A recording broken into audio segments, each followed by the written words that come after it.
पंजाब के बिखरे दरिया तारीख रकम कर गए। इस सैलाब से कई देहात व शहर ज़ेरे आब आ गए। जनाब रावी सतलुज के मलाका इलाकों से 3000 से ज़्यादा अफराद का इनखला। पाकपतन दरिया सतलुज में पानी की सतह में इजाफा। मुतासर इलाकों में ज़िले इंतज़ामिया रेस्क्यू की टीमें पहुँच गईं। लाहौर में पानी की सतह में कमी होते हुए अगले 10 घंटों में मज़ीद कमी आएगी। खानकी के मकाम पर पानी 3,05,000 क्यूसेक रिकॉर्ड। हाफिजाबाद में दर्जनों देहात ज़ेरे आब आ गए। कसूर दरियाए सतलुज में गंडा सिंह के मकाम पर ऊंचे दर्जे का सैलाब। सियालकोट कई से कई देहात ज़ेरे आब आ गए। खुराक और जानवरों के चारे का इंतजाम किया जा रहा है। पंजाब में 4 दरियाओं में एक साथ पानी आया। इस साल गुडू बिराज से 5.5 लाख क्यूसेक पानी गुजर गया। त्रिमू के मकाम पर पानी में मुसलसल इजाफा होता जा रहा है। चनाब से आने वाले पानी गुडू बिराज पर आएगा।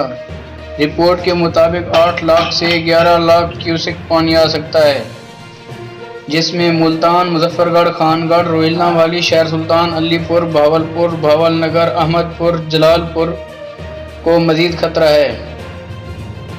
इसके बाद राजनपुर, कोट मिठान शरीफ को भी खतरा लाक हो सकता है। 2 से 4 सितंबर तक हेड पन्नन से क्रॉस करेगा। इसके बाद सिंध में दाखिल होगा। क्योंकि ये तकरीबन सिंध में 6 से 7 को दाखिल होगा, इसलिए सिंध हुकूमत ने पहले से ही इंतजामात कर लिए हैं। सिंध हुकूमत का कहना है जो हमारे इलाके ज़ेरे आब आएंगे, हमने वहाँ से अपनी आवाम को साइड पे कर दिया है और अपने तहफ़्फ़ुज़ के लिए फुल इंतजामात कर चुके हैं। ख़ासकर 2 से 4 सितंबर तक जिन इलाकों को खतरा है उनमें मुल्तान, मुजफ्फरगढ़, खानगढ़, रोहिल्ला वाली, शहर सुल्तान, अलीपुर, भावलपुर, भावलनगर, अहमदपुर, जलालपुर को मज़ीद खतरा है। उसके बाद राजनपुर, कोट मिठान शरीफ के भी मजीद खतरा है।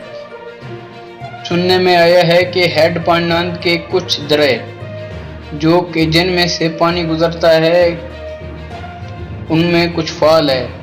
अगर वो दरे ना खोल सकें तो सारा प्रेशर उन पे डलेगा, उनके टूटने का भी खतरा है और पीछे कहीं ना कहीं से भी टूट सकता है पानी। तो मजीद तस्दीक के लिए हमारा चैनल सब्सक्राइब करें, विजिट करें।